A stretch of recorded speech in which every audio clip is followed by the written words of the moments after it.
Right, I think it is 1 o'clock on the dot, and we can start. I think the normal protocols apply of having your mic and your video off unless you are asking a question. We would like those of you who are present today, and welcome everyone, just to rather raise your hand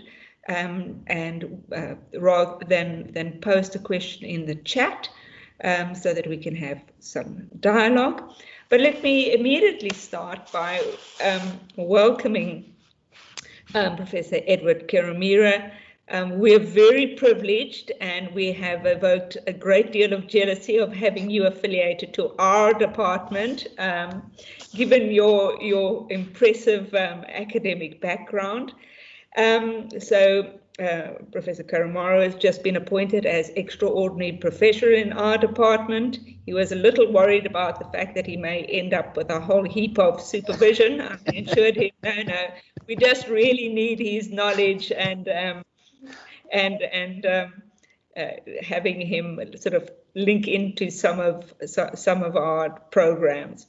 So let me start then by saying that Professor Kirumira is presently the director of Stellenbosch Institute for Advanced Studies, STEERS, and he tells me that he's going to be here until 2013, so that's great. And before this, he held a professorship of sociology and was principal of the College of Humanities and Social Sciences at Makerere University in Uganda. And before that, he was also the Dean of the Faculty of Social Sciences for 8 years. And he obtained his PhD from Copenhagen University in collaboration with Harvard University. And he has a specialization in population and reproductive health, has done extensive interdisciplinary research on HIV/AIDS, emergent diseases, and international health issues, and also in rural development studies, amongst others.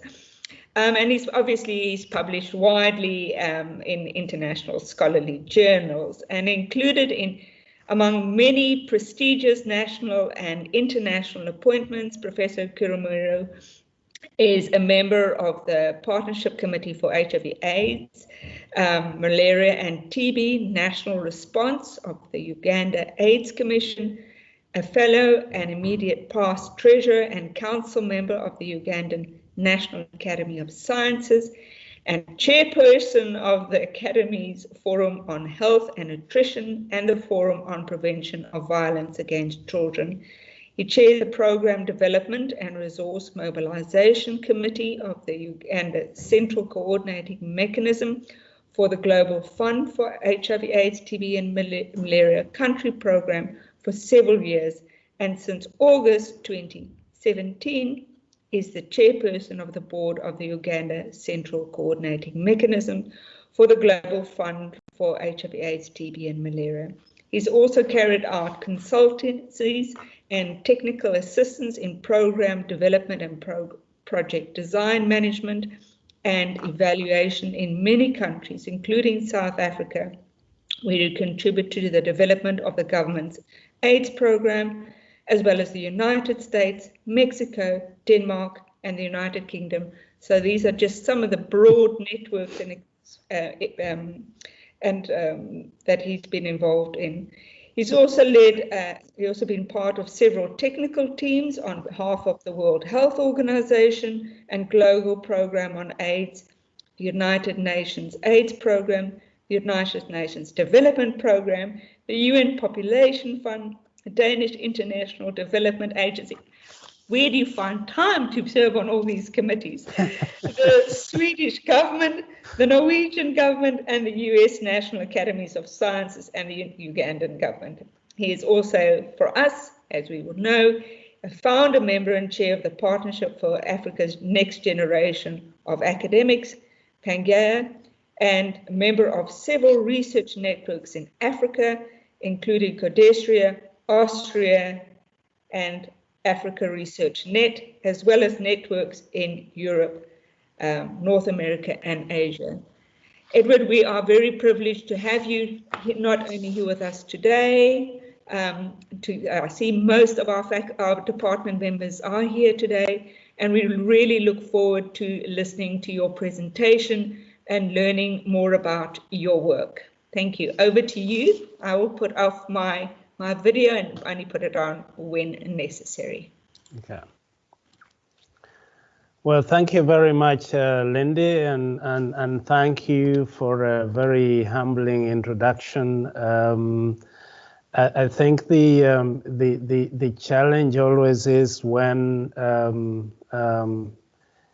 academic decides that they're going to be based in their country instead of staying where they did their PhD or something. So you become the easiest target for most of the things that come by, and you feel this responsibility also to add value beyond yourself, and because of that, then it seems like every university that I studied at, I came back with responsibilities from that university, and it looks like Stellenbosch is also doing the same. So, but it's a pleasure for me to have this first opportunity, although it's virtual, to speak to the members of the department, and I can see that there's some other colleagues and fellows that have joined us, and appreciate their time in that regard. So I'll talk on my work as far as sexual and reproductive health is concerned, and look at the combination that I've continued to work with specifically to sexual and reproductive health, but a lot now moving to global health issues and situating my work within the African continent, especially the sub-Saharan Africa. So I'll move on to the next slide, which is really an introduction of STEERS, where I am, and also to point out that STEERS is now a member of what is called the SAM Institutes for Advanced Study, the Radcliffe, Stanford, and others. And I think it gives us a great privilege to be the only other institute for advanced study in the Southern Hemisphere among the 10 of this consortium. The next slide is now coming back to the department, especially and expressing my appreciation, but also to say, as Lindy mentioned, that my relationship with Stellenbosch University is a bit longer. Interestingly, through all that relationship, I had not come to STEERS. So 2018 was my first time to come to STEERS, and so that was another surprise. But as I've mentioned in the slide, my first time at Stellenbosch University was in 2003, and then I came back for the Pangea program. But also I've been involved with in HIV and AIDS programming for the African continent, and started being what they call a temporary technical advisor for World Health Organization and the then Global Fund, Global Program for AIDS, which is now UNAIDS, right from 1999. So I really want to thank you for welcoming me and for giving me this very, very scary title of Professor Extraordinary. I am a Latin speaker, a Latin language speaker. So when you speak Professor Extraordinary in Latin, it really brings home. But the story about my Latin will be for another day when I come to the department for a cup of coffee. The next slide, please.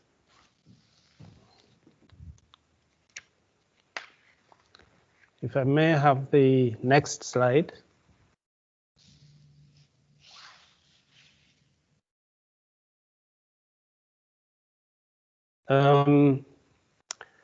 as Lindy has also mentioned, my initial work, especially after my undergraduate and a bit of my graduate studies, was really informed by the then very strong positivistic perspective within sociology, especially in sub-Saharan Africa, and the need for sociology to play out in the natural sciences field.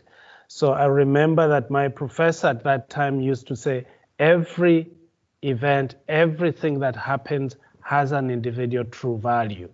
And so there was, my earlier work was more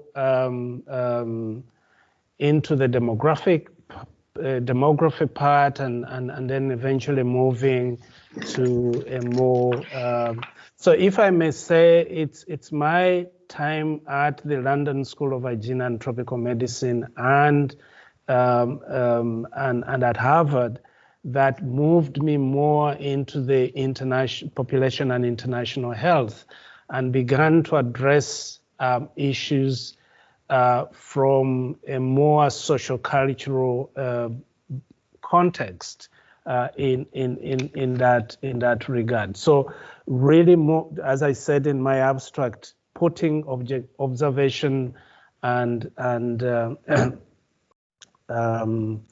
observation and fact to and reason to the test. So, but as again, you can see that being situated or being at Makerere University meant that my research work hugely competed with academic administration, with program intervention work.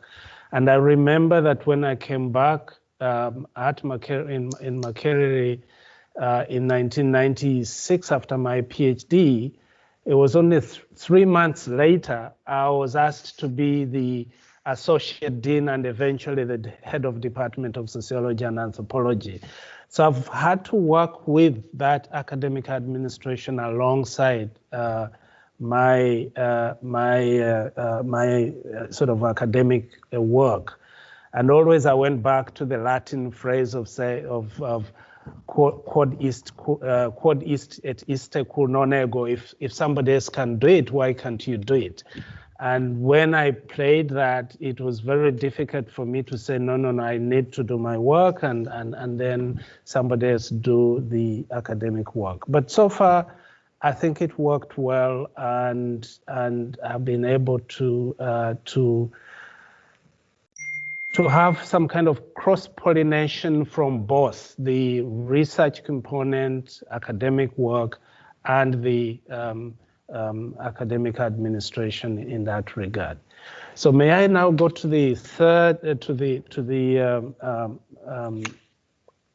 the fifth slide, which is the 3 overarching population affecting contextual influences to my work. My work is influenced by the fact that the continent is dealing with a fast-growing population. We have an HIV/AIDS pandemic, and of course I think I've lost. Yeah, and then of course the institutional health. My work, I've done field work from Mali, in Ghana, in Ethiopia, in I think I've lost the slides.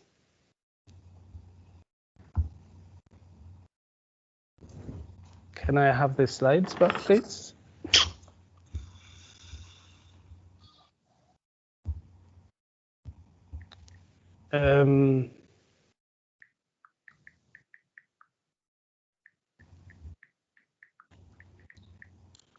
Sorry, Bernard, are you online to be able to bring them up again? I am. I'm not really sure what happened. It's okay. No, I think somebody took control of them and then took it away from you. But now they're back. So the most of my work has been in Sub-Saharan Africa, a bit in South Africa, but I haven't worked in North Africa, and that is partly due to financing and really contextual issues. My emphasis has also been among so it's been Sub-Saharan Africa and adolescents and young populations to a great extent.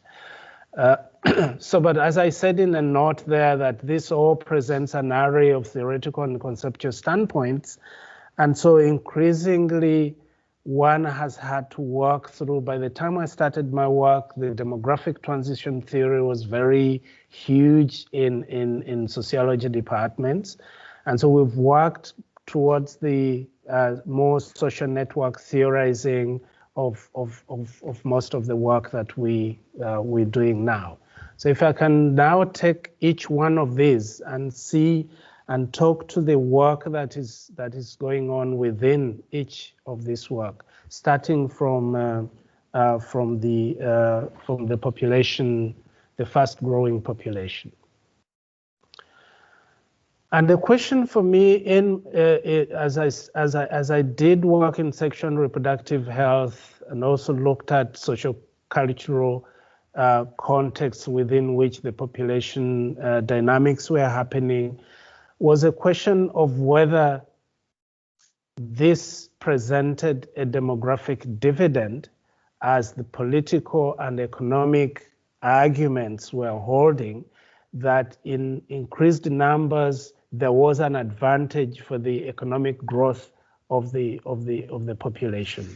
I rather took the health, the population health issue, and so dealt especially with the adolescent and young women, and also a lot with family planning programs on the continent, and documented the continued process of moving from naming to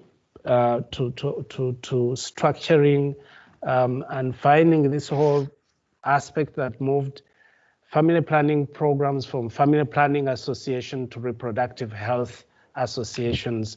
And there was a nuance in the conceptualization and the naming that also affected the kind of conversation that I put a reference there of the very early work with Lisa Boma, who I think now is with Hilton Foundation, and by then she was with the US USID and also part of the University of California at Berkeley and Harvard, and we did work on the socioeconomic context and sexual behavior of Ugandan out-of-school youth. I should say that a sizable amount of work that you'll find deals with out-of-school youth or young people not in formal institutions. And so early on, I decided to do both the out-of-school and the in-school.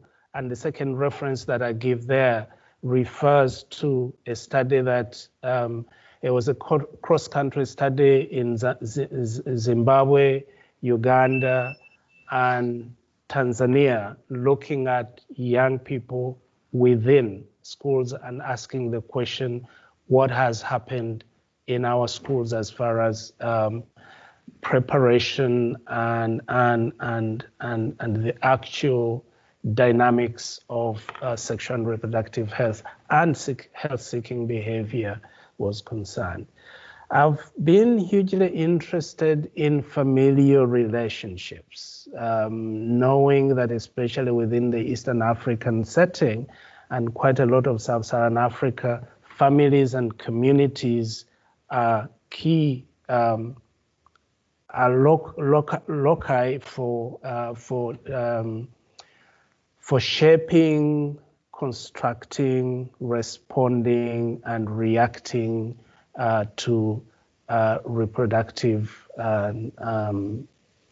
for example, reproductive behavior and also health-seeking behavior in that particular regard. So if I go to the next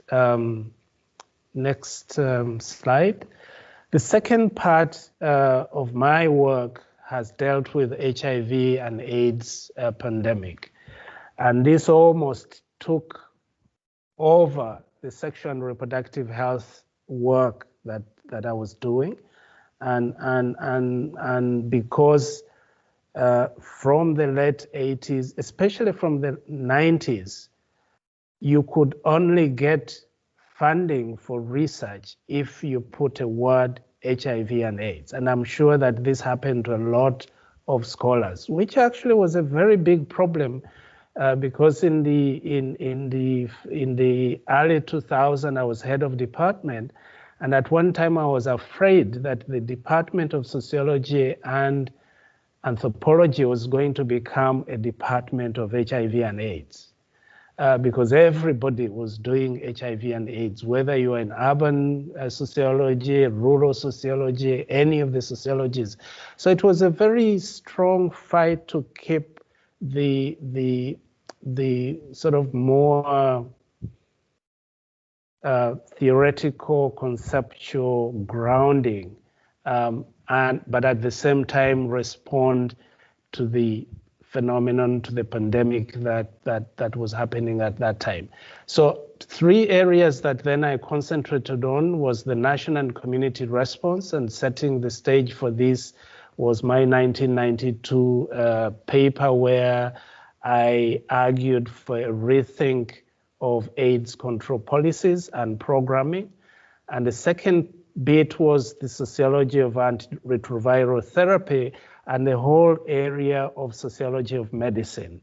And this was in partnership with my colleagues at Amsterdam and also at UC, University of California at Berkeley, but also going back to my colleagues at Harvard. And the third one was now the HIV and AIDS programming and trends. And I was very interested in looking at the politics of that went behind some of these aspects. And one of my publications in 2008 deals with the politics of coordination and management of multisectoral responses, where you had all these interesting things going on. What I need to point there is that by 2010, almost 99% of the funding that was coming for research and programs within the Sub-Saharan Africa was by bilateral donors, and basically bilateral donors and a few multilaterals. But what is happening after about 7 years, by the time we come to 2016, the Global Fund and PEPFAR were the major donor. And I think that for me was worrisome, because if you look at, for example, the TB program in Uganda, it was 100% funded by the Global Fund. And so if the Global Fund coughed, we would get a cold. And so it was very important for me to engage in research that was looking at how we can look at social safety nets and encourage the robustness of communities in responding and dealing with an epidemic at that scale. The next slide, please. So as I said that, the worry there was, so I worked on PMTCT, I worked on antiretroviral therapy. The only way that TB research could come into mainstream was to combine TB with HIV, because there was almost no funding for TB research. And so quite a bit of the work there would be seen in relation as that component there. I remember about 10 years ago, we started working on health systems strengthening, and so looking at the supply chain management, looking at the service providers and so forth. The interesting thing there was that it was very difficult to do research in that area, given that the donors thought that health systems was a toxic element of the entire HIV and AIDS pandemic. Toxic in a way that it was very easy to have procurement-related corruption. I mean, people could very easily make money. And so there was very little money that was going into supporting health systems research and health systems strengthening generally.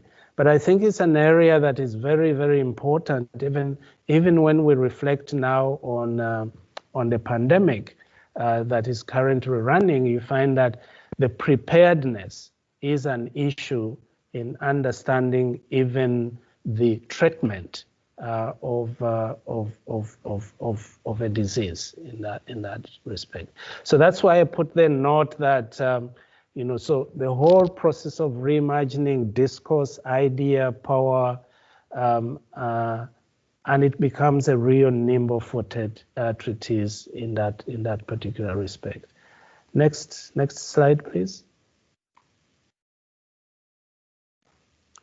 So the third element of my work, and what Lindy also alluded to in my relationship with Pangea, has been human capacity and organizational structuring. And I choose to call it institutions health rather than institutional capacity development, which is usually what. So I was keen to look at, can we do scholarly work on institutions health? Because these institutions are the ones producing the individuals that are going to be the next generation researchers. They're the institutions that are producing the people that are going to be the service providers, the health workers, the frontline workers, and so forth. But usually we don't, we respond to institutional health in terms of finance, but I thought that we can do a bit much more. So that then brought in the SAREX, the NORADs, Volkswagen Foundation, Gerda Henkel Foundation that gave me a grant for 30 PhD, fully funded PhD students at Makerere University, which was really good.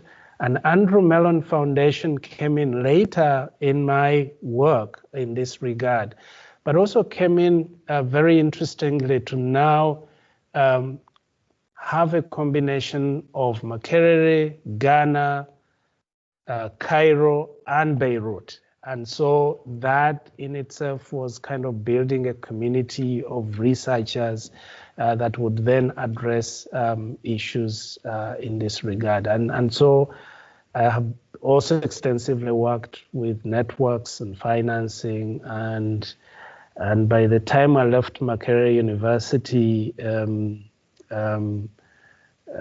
I don't know whether it was a nice thing to be regarded as, but I was regarded as the second ranking fundraiser for the university. Of course, it gives you more headache than it gives to the other people's headache. So it's in that way.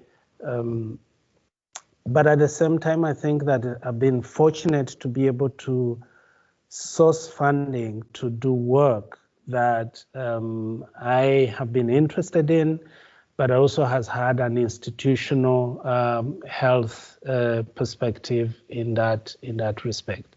But also doing a bit of community work and community service with local schools and other organizations, trying to make sure that as a university, we don't wait for people to pass and come to university, but we are concerned with what goes on in context in schools, where we will then get students into the university. The next slide, please. So those are some of the references. I was lucky to be part of the international team that structured or restructured the Muhimbili University of Health and Allied Sciences when it was moving from the University of Dar es Salaam as a faculty of health sciences. And so as part of that, that also gave me the opportunity to do some work that looks at the development of institutions. And that work we did with colleagues from the University of California at San Francisco. And then the latest publication in this regard is looking at the Scandinavian funding of higher education and research and knowledge creation, as well as knowledge sharing in Africa. And that program has brought in universities on the African continent and Asia and also, of course, the Scandinavia. As Lindy mentioned, I did pass through Copenhagen before I went to Harvard. So as I passed through Copenhagen, I picked Danish.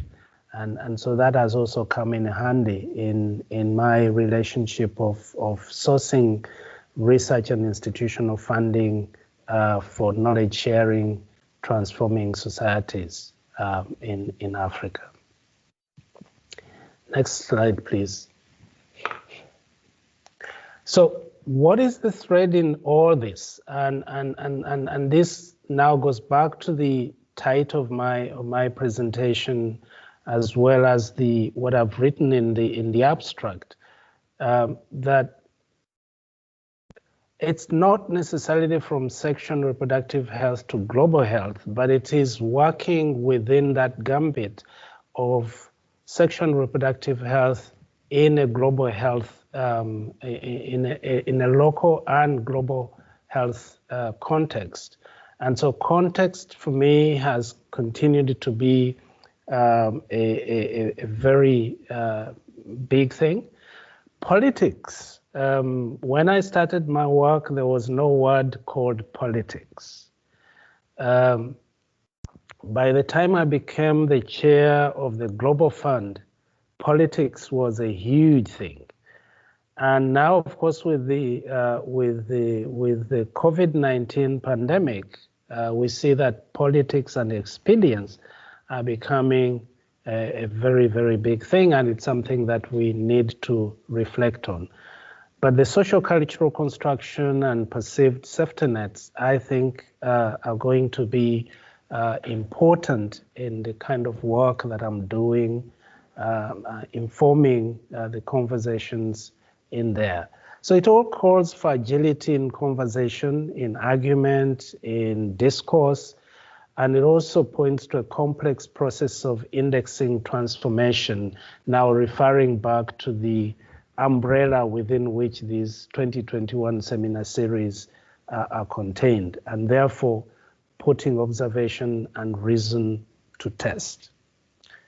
The next slide, please.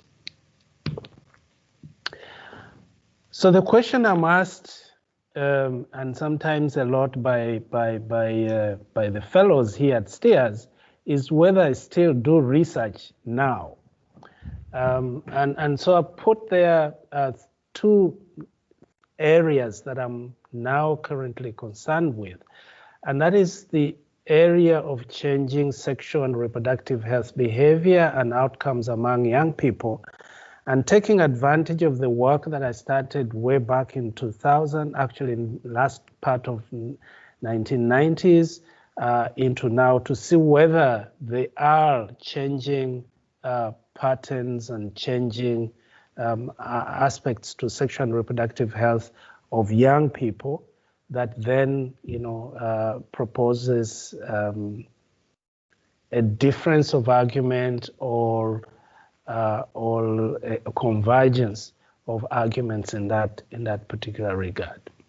Now, the second one is something that has come mainly as part of 2020 lockdown. In 2020 lockdown with the COVID begged the question of whether we are ready for anything. But also for me, it was the question of why are we always not ready? And I'm saying this because in 2004, I was involved in a consensus study on the threat of pandemic influenza and seeing whether we are ready for a threat of pandemic influenza. And when during the lockdown, going back to the books that I had and just going through when you can't also get a glass of wine for that particular day and stuff. So I went back to a book that came out in 2005, and it's called The Threat of Pandemic Influenza, Are We Ready? And this is part of the work that we did with the Institute of Medicine of the US National Academies. And I read and I said, but we knew this before. Why is it that we're not ready?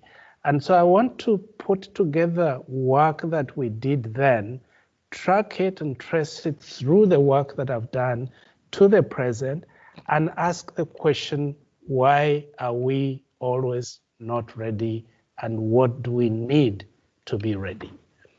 So that's what is concerning me at the moment, keeping my interest in sexual and reproductive health behavior, and also picking up this, using the experience of HIV and AIDS work that I've been involved in, and asking that question. So the last slide, please. So I would like to thank you all for listening to me. I would like to thank the department for the opportunity. I'm looking forward to the years ahead with the department. And of course, I would like to thank all the institutions and communities that have touched my work. And finally, I would like to thank my family. I've displaced them so many times, but they've kept, supporting me in these relocations and continue to support me. So thank you very much. I think maybe one or two of them are online. But if you find them on the streets of Stellenbosch, thank them for me as well. So thank you again, and look forward to many interactions, and of course look forward to that day where we can meet at the department over a good sociological discussion. Thank you. Thank you very much, Edward. And what really struck me in your presentation is just also the depth and the breadth of the research that you've been involved in. And also, your ability to straddle academic, administration, research, and at the same time being a practitioner. Right. And for those, and I mean, I have to manage that in a very small way. So I think this is really admirable the way you've been able to do this. Thank you. And I think for our students, those students that are doing their degree in public sociology and anthropology that are here today, this is a very good example of a sociologist doing public sociology for the greater good. So I'm going to not take any more time, but I've got a couple of questions that I'd like to ask myself, but I will open the floor to questions now. I am watching the hands. I can't see, Bernard, whose hand is raised. I just see a hand raised, so perhaps you're going to have to help me here.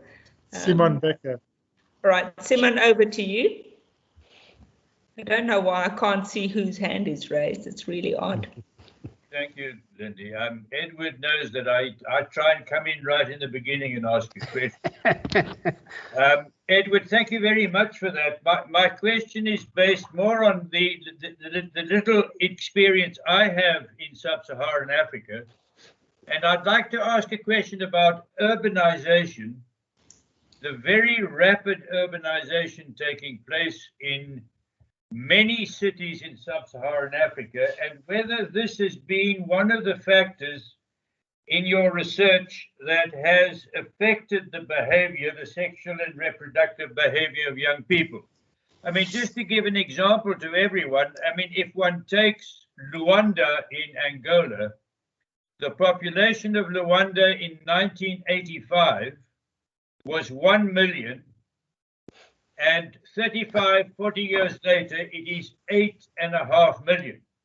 So over the last 40 years, you had this huge increase, as you've pointed out, because of population increase, but also because of movement from rural to urban, and also because of rural areas being incorporated into the urban areas. So in my mind, and this is some of the work we've been doing, the issue of urbanization and how it is changing the nature and the behavior of young people. Is this a factor that you looked at in your research? Thank you. Thank you, Simon. If I can very quickly respond to that. Urbanization is a very, very big issue in sub-Saharan Africa. And certainly, I think we see that the rural areas are being drained of young people into the urban areas. What we see, though, is that the rural seems to come into the urban areas. So the sexual reproductive health presentation in urban areas has a lot of the so-called rural influences, and I think what the difference is not so much in terms, for example, if you're looking at total fertility rates and some of those trends, the difference is in the health of the population, the health of the children that these young people within the urban areas produce. We did a study in Kibera in Kenya and compared that with a much rural base in western Kenya. And it was surprising that the total fertility rates were not very different between this area in Kibera, which is a huge slum area in Nairobi, and the rural area. What What was different was that the health of the young, especially the under 5 or under 12 within Chibera, were much worse off than the ones in. So I think the urbanization, the urbanization challenge that will come will be in the health of the population rather than in the demographics or the numbers of the population. Thank you very much for that. Bernard, if I can maybe just ask if we can stop sharing the screen at this point. Yes. And then we will have a better visual of... Yeah, I mean, I'm working on it. I'm trying to figure out how to stop sharing. It doesn't you seem to be... just click on it again, I think, on the arrow, and it should stop. Okay. Right. As I said, it is for some unknown reason I'm not seeing whose hand is up. Yeah, Bernard, we are seeing yours. There we go, perfect. So I will need your help in terms of who's next in the queue. David, Okimat. All right. Right, David, up to you. You're welcome. Put on your camera. Thank you. Hello, Professor. Hello. Yes, my name is David Okimat. I'm a PhD sociology student, and also you're a student at Makerere during my undergraduate. I remember, yeah. Yes. So, Professor, I just wanted to ask a question that is related to the sociology of antiretroviral treatment in regard to the present pandemic. So I wanted to get your thoughts on the current COVID-19 virus and in regard to the uptake of antiretroviral treatment in Africa. Do you think or do you anticipate that we could have a prevalence of HIV in Africa with more infections as a lot of emphasis is being shifted to a COVID mitigation? Thank you. Thank you. What I've noticed is that when you look at pandemics and when you look at the way we respond to disease prevention, disease treatment and care, unfortunately for most African countries, or at least the sub-Saharan Africa, is that the whole enterprise is externally funded. As I mentioned, 100% of the program for TB in Uganda is funded by the Global Fund, which means that if Global Fund, left tomorrow, there will be a huge problem with regard to TB and HIV, especially TB. So going back to what you said, is that what we see is the political appropriation of global health, if you will, and because of that, and I raise an issue some time that in part of my work I was worried about the movement from national response to HIV and AIDS, for example, to a global response for HIV and AIDS, which was indicated in the movement from a wider funding of this process to just one or two mega funding streams. And now I'm actually asking another question that, aren't we then also having a second question of the nationalization of global health? In other words, that you're having the COVID-19. If you look at the COVID-19 vaccine conversation that is going on and reintroducing nationalism, and nationalism being the starting point for addressing a global concern. So yes, one worries that the focus on COVID-19, sort of takes the spotlight away from the other. And I see, for example, that even the Global Fund had to create a COVID funding stream. But what that happens is that you're taking money from this pool to the next pool. So yes, there's likely to be a spike in the presentation of HIV and AIDS, just as there was a spike with the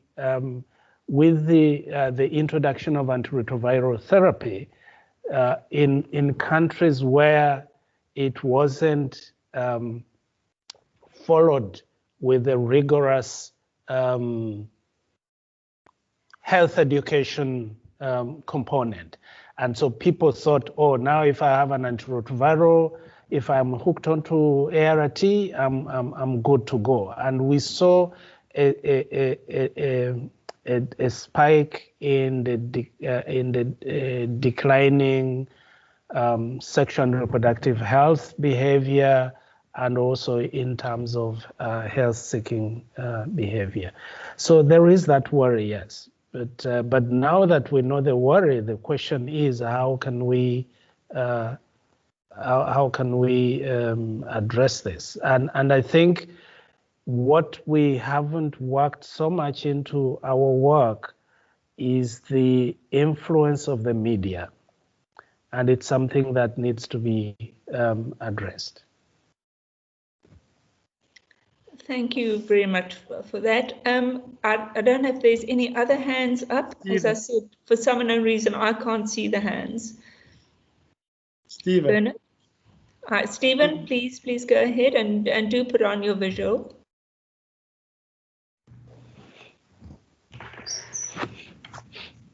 Professor Kirumira, good to have you in a seminar, and I wish it was in fact a face-to-face session, but it is what it is. And I found, just hearing about the work that you've been involved in over the years, it's incredible what you've done and how you have straddled the academic, the applied, and the administrative and financial aspects of research and health interventions. Extraordinary, as Lindy said. My entry point into these issues is more from a social movement issue, and particularly AIDS activism in South Africa. So it's quite a limited and parochial, provincial entry point. And we often foreground South Africa and its exceptionality. It's a long debate. But I'm interested in the Ugandan story, and I don't know it sufficiently. And what is interesting about South Africa is this capacity of the treatment action campaign to really punch above its numbers in terms of influencing national policy and global policy, particularly around intellectual property rights and TRIPS, and making ARV possible with their alliance with Brazilians and Indian health activists and so forth. So I'm interested in how that looks from where we stand now with COVID, where you don't have that organized activism yet. There is this attempt to take on vaccine nationalism now, but this crisis has been a curveball, because also what it's done is prevented forms of activism that one could engage in the AIDS story.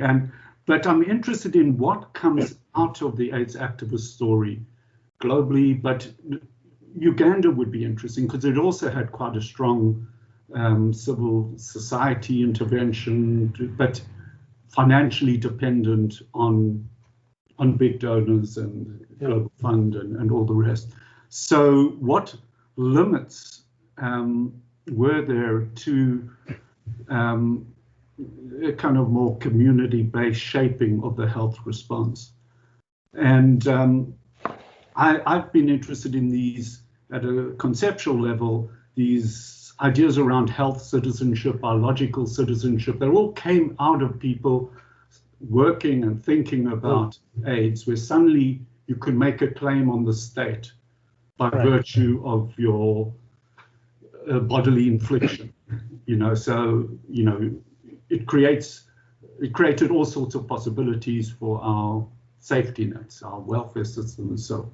And now we're thinking about COVID and what kinds of, are we going to get this basic income grant? I'm sorry, there's so many strands to this. So at some point, I would like to have a longer conversation with you. Sure. But just to signal that these questions around the politics of it, reflecting on the AIDS story, which is still with us in a big way, but it's been masked by COVID and by the climate crisis, and you're having to deal with quite fickle donor interests. So let me stop there, because otherwise I will throw it. Maybe the final thing is Gates. Even Gates couldn't get this argument about global pandemic preparedness taken up seriously prior to COVID actually coming out. So these big hitters in the global health world were somehow not able to do that, even though the scenarios were out there quite a few years ago. Okay, that's enough. So thank you very much for your presentation. It's provoked many thoughts in me.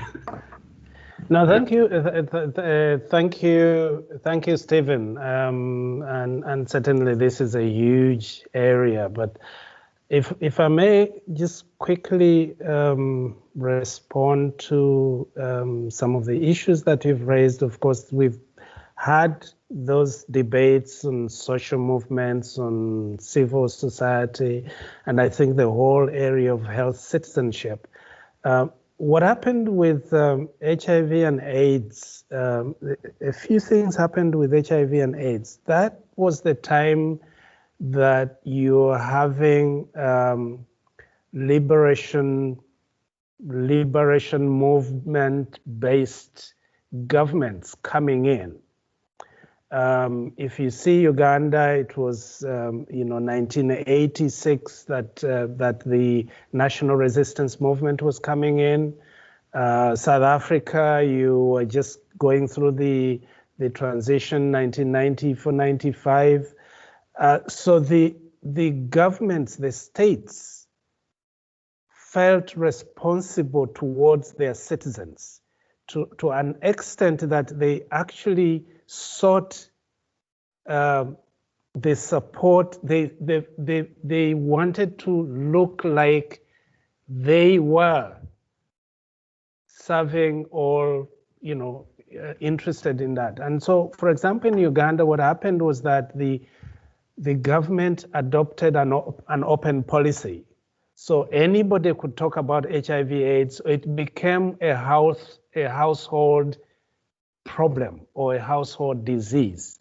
And that allowed for space for civil societies, for every actor to be, which was different, for example, when you look at Kenya, that took almost 15 years to get to that situation where, the presence of, or the incidence or the coming of HIV and AIDS had huge implications for the tourism industry. And I remember that for quite some time, it was only the Minister of Health who could pronounce somebody dead of HIV. So Uganda had that situation, and it allowed it to move very fast by bringing in the citizenry in the process. South Africa was the same to some degree, although eventually we started getting some, because when you look at, for example, the South African AIDS vaccine initiative that was already starting in 1999. It was possible. I think what has happened with COVID is that instead of the state being responsible to the citizenry, it has appropriated that space. And in that way, therefore, it has made it difficult even for other actors. Because now, for example, if I give an example again in Uganda, no person could distribute food during the COVID pandemic except the state. So if you wanted to support, you had to give it to the state. Same thing in South Africa, you know, with the what is that committee? That is headed by Minister Dlamini. So I think that in itself is a huge problem for even talking about concepts like health citizenship. So states need to be comfortable that actors are not necessarily saying that they have failed. I think for me that's the answer that I can give. And now, unfortunately, it's working into vaccine nationalism, and that doesn't make matters any better. Thank you very much, Edward. And I wonder if I'm sure there's other hands, but if I can be as cheeky as to jump in and ask a question related to what Stephen has raised, but slightly differently. I'm always interested. I mean, you said you mentioned that politics was a big thing, and that we need to reflect on this. And I would like to know from you about the politics and the influence of conditionality.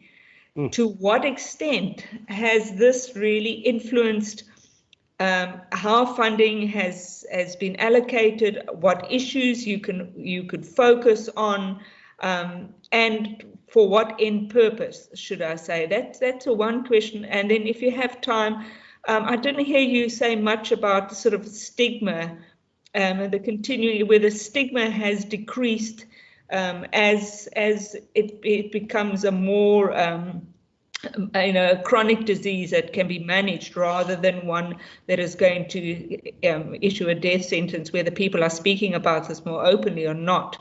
My research, but I mean, it's within the military context and it affects things like masculinity.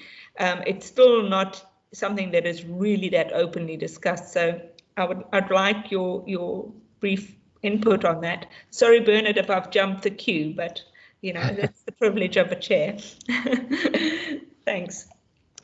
No, thank you very much, Lindy. Definitely the politics of conditionality has been a huge thing. I mean, if you have a pandemic or a disease that is 100% funded externally, it means therefore that this will be affected by the standing of the nation state in the global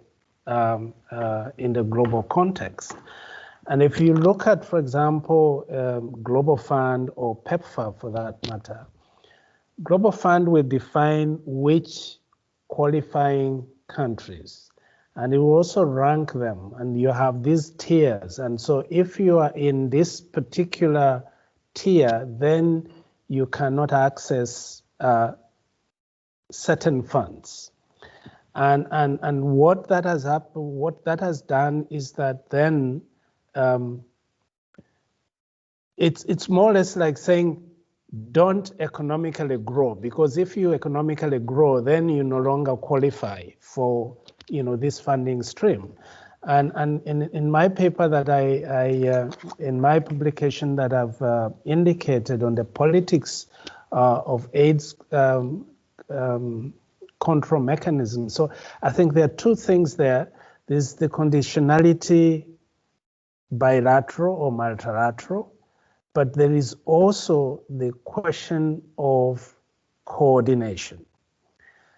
Where, for example, you find that Irish Aid, PEPFAR, Global Fund, and many other funding streams are having parallel programs within the same country.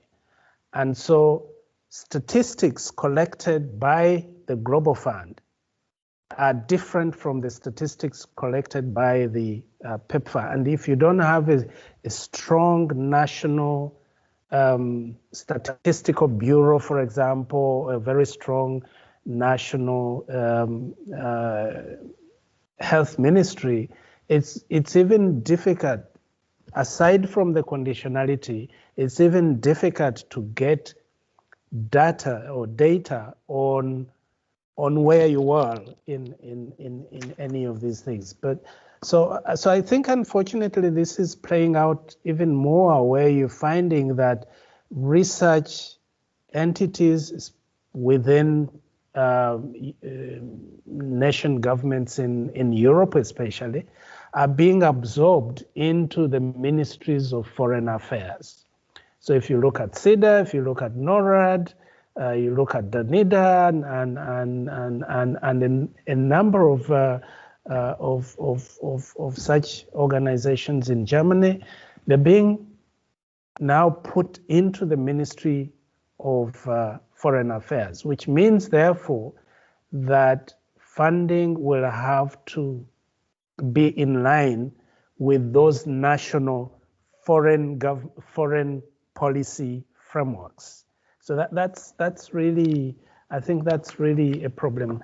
Very quickly on stigma. Stigma is a big thing. In Uganda, there was the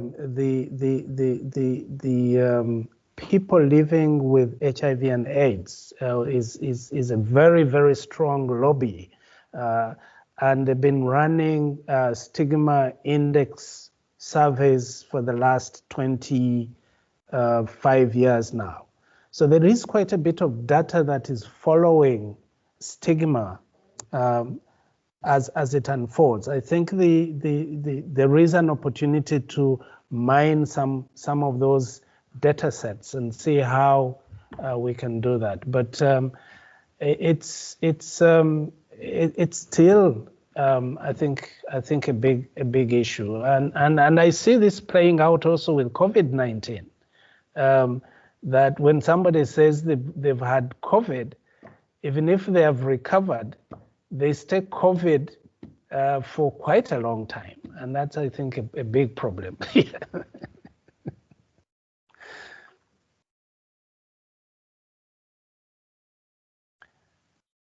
You're muted.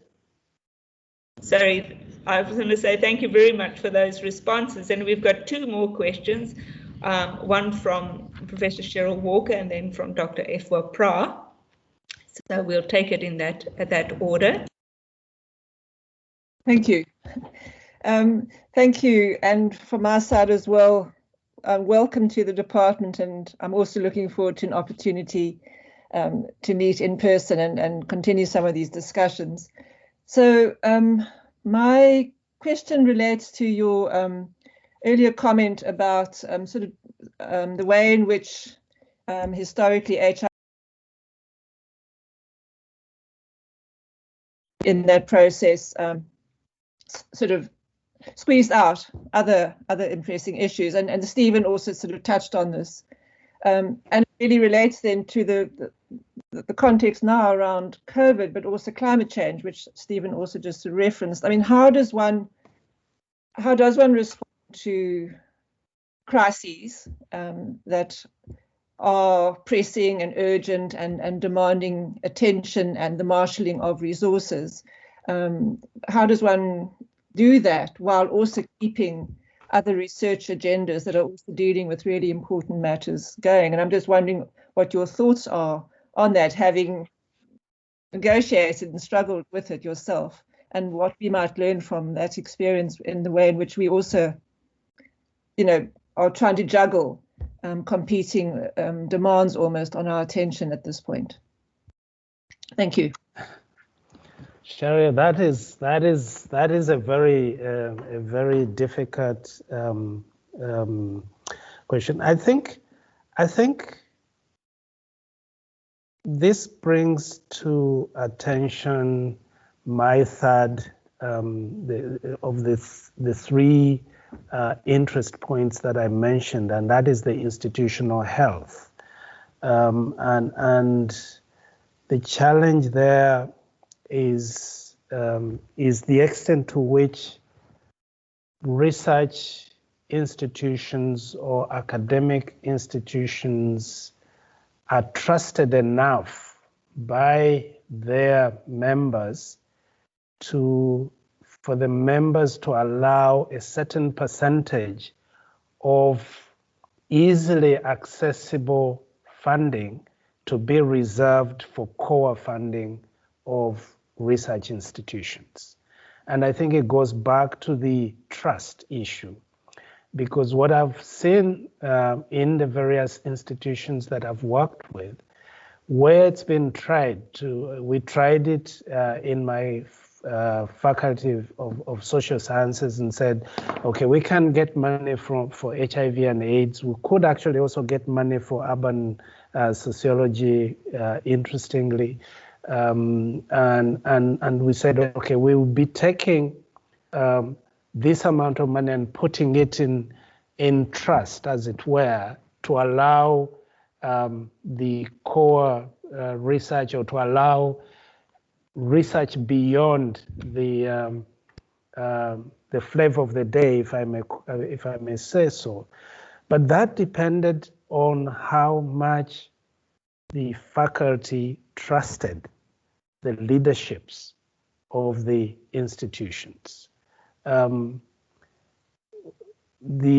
me, the good thing was that at that time I was the dean of social sciences, so I was fundraising and also saying that this percentage is going to go. So in a way, it was a bit easy for me to convince the faculty, because then, I was I was working with them in the fundraising agenda. I think that, so that's why we need to work on, to be conscious of institutional health. I think it's not just even funding, it's also ourselves, where a particular, if you have a very strong academic within the department or within the faculty, and pushes a certain conversation, and you find that graduate students or other fellows are somehow obliged to follow, and before you know it, the entire department is in one line. I think it can be done. It just needs a bit more effort. Thanks for that. Thanks, Edward. I think next in line was Efwa. Good afternoon, Professor Kirumira. Hello, everyone.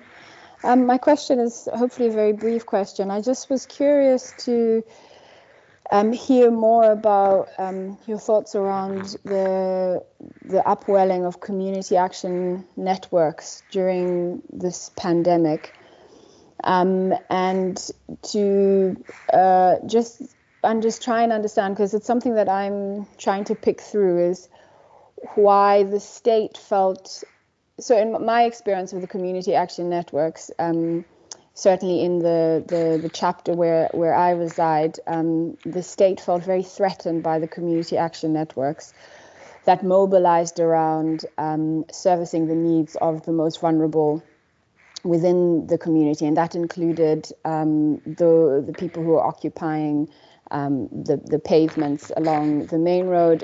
It included low socio-economic houses and households within my neighborhood, and then also the elderly. And a lot of the work that the community action networks were doing were not only about distributing food, but really taking over the responsibilities that ought to trickled down at the state level. And what ended up happening was that the state actually started issuing out threats to who they identified in the community action networks as sort of leading in the cans, although the cans were set up and said that they were quite horizontal and stratified that way. So I'm just curious what your thoughts are around why that might be happening, considering that in the policy level and certainly in the health systems level, the idea is to be a lot more stratified horizontally and to include, sorry, that's my little one, to include communities and individuals. So why would it be something that the state would feel threatened by? And are there any other experiences that you have on the rest of the continent where this might have happened? Thank you. Thank you very much. It has happened everywhere. It's happened in I think the only place that didn't happen was Kenya, interestingly, because what Kenya, the president of Kenya did was to cut out the bureaucracy and also the political level, and said we have a very, very well-established mobile money network, the M-Pesa, and every Kenyan citizen has an M-Pesa account. So if we have support that we're going to give to communities and individuals, that money goes straight to the beneficiary. So there wasn't any middle level, and so it was easier for them then, so that the community action networks then worked to support the individuals that had already received the support from government.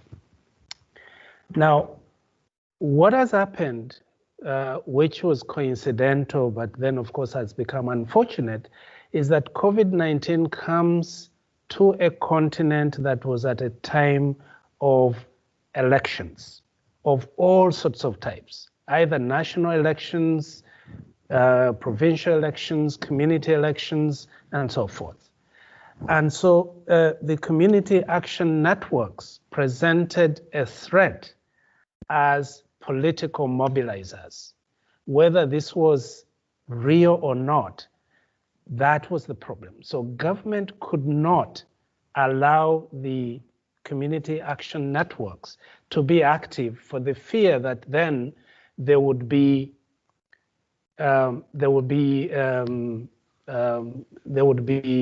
vote campaigning and all these kinds of things. And also it comes at a time where the national governments in most of the African countries were at the time where their, what do you call it? Their legitimacy was in question.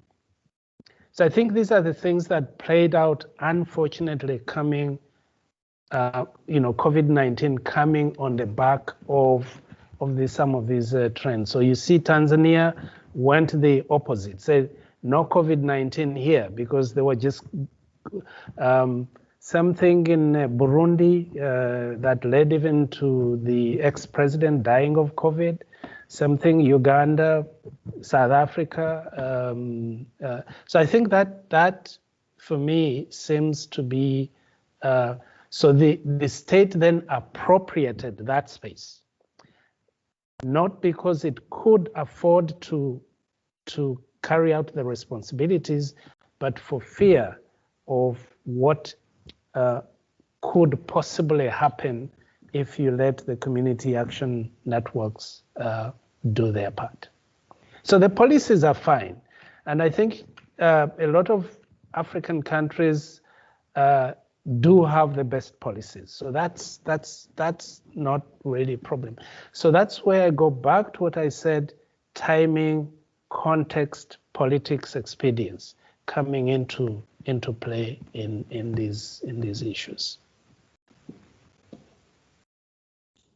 Thank you very much. And just in that regard, actually, FYI, just quickly sent you an article. There's an article that's just come out by Jeffrey Players, and I can send it on to you as well, Edward.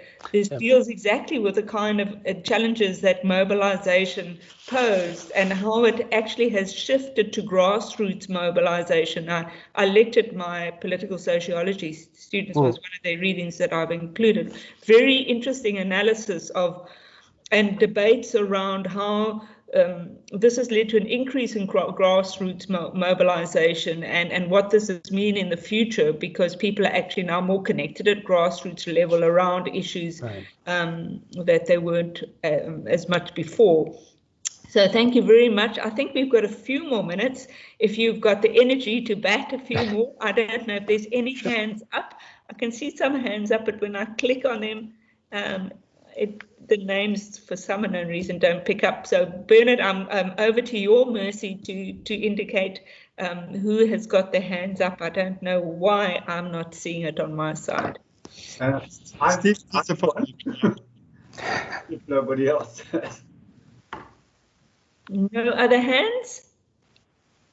Stephen, you said you would like to ask another question? Yes, if there are no other hands, I'll take the opportunity.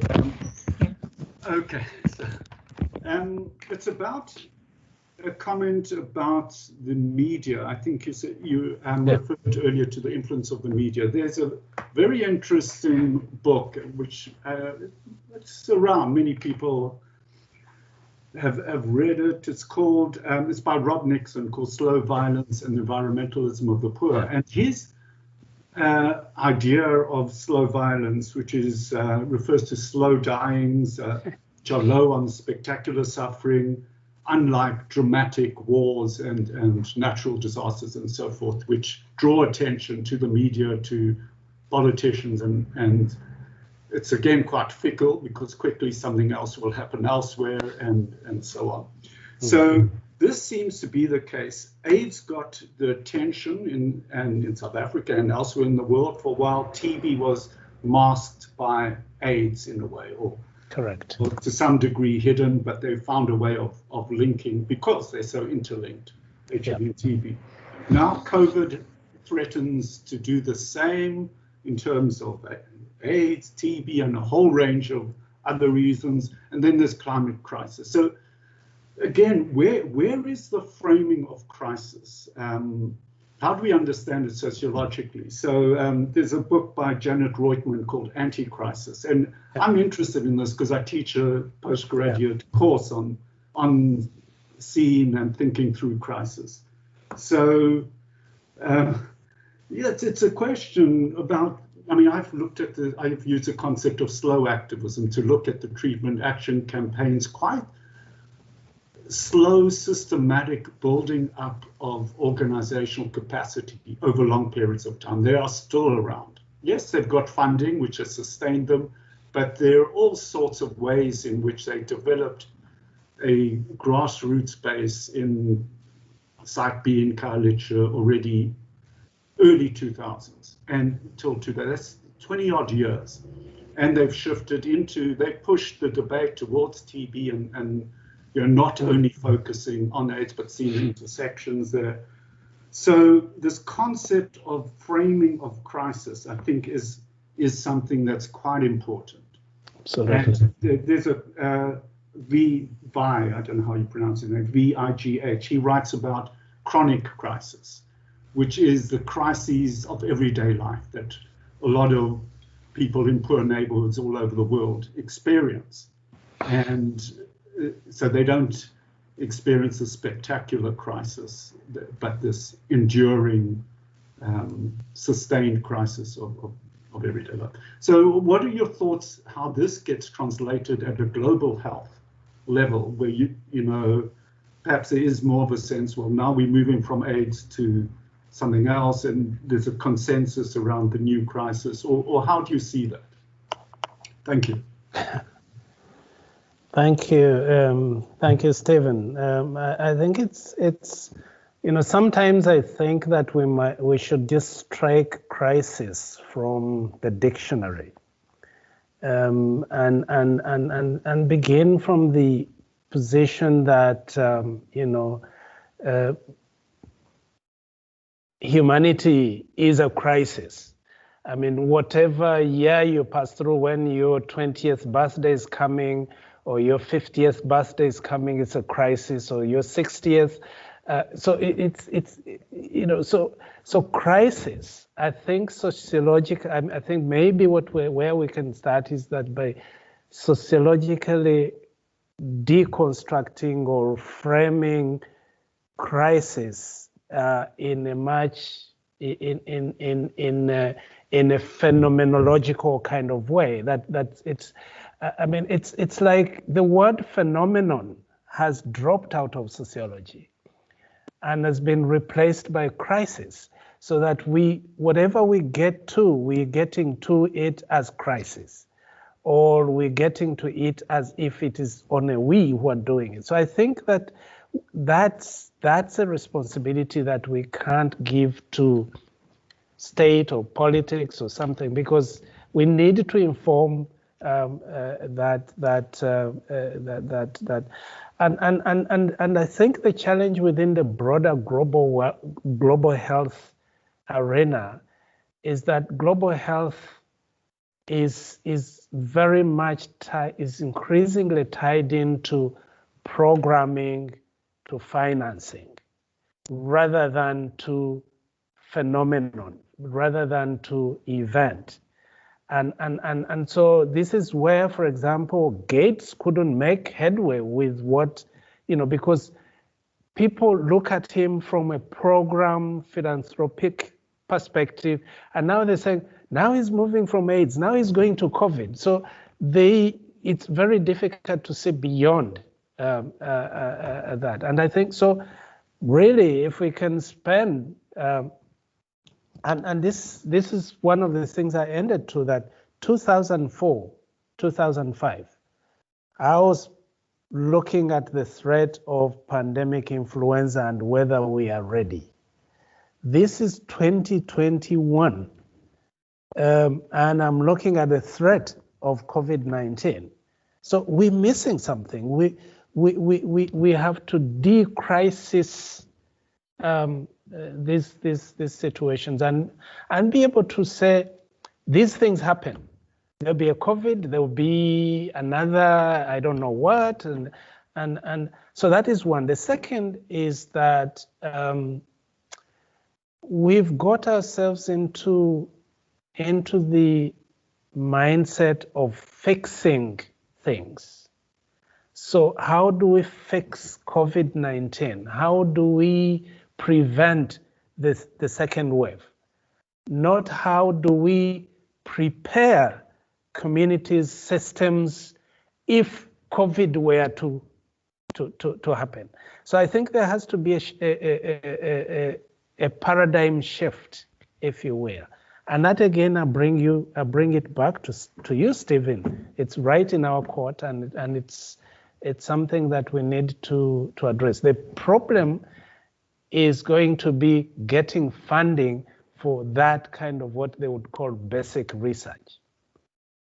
And you and I need to, and Lindy, now that you are the head of the department, it's something that should give you sleepless nights, because really, if we don't do that, we will be operating crisis. Now it's climate change crisis, it is, Amazon crisis. It's so, and when you do crisis, then the sharks come in and they take it from you. Thank you. Well, I think we are really spot on in terms of our time, Edward, with 1 minute to go. So I'm going to use this opportunity to thank you very much for sharing your life's work with us first, and for us to have the privilege of having you as now part of us in terms of our department. And I look forward to future engagements with you. I've got many questions in the back of my mind as well. So I'm looking forward to a lunch date very soon. Thank you. And thank you for making the time and for fielding so many questions. I'm going to end off there and maybe just ask Bernard to close off as the organizer of this event, to thank everyone. And again, thank you very much from my side. Over to you, Bernard. Thank you. Thank you, Edward, and for such a stimulating presentation. And we really welcome you as a collective to our department, and thank you to the broader community. I saw many students here. I know not all of them had the courage to ask you questions, but I'm sure many were provoked by what you had to say. It's really a fascinating breadth and depth of research that you bring to us from the continent. And you know, we keep talking as a department about the sociology and anthropology of health, and bemoan our lack of expertise, but you know, you bring that to us in a central way. So thank you. We really appreciate your time, and look forward to the years ahead. So I invite everybody to give you a virtual round of applause, but also to many more conversations and collaborations of this form and more informally. So thank you very much, and have a good day and a good week, and yes, thanks again for your time. Thank you.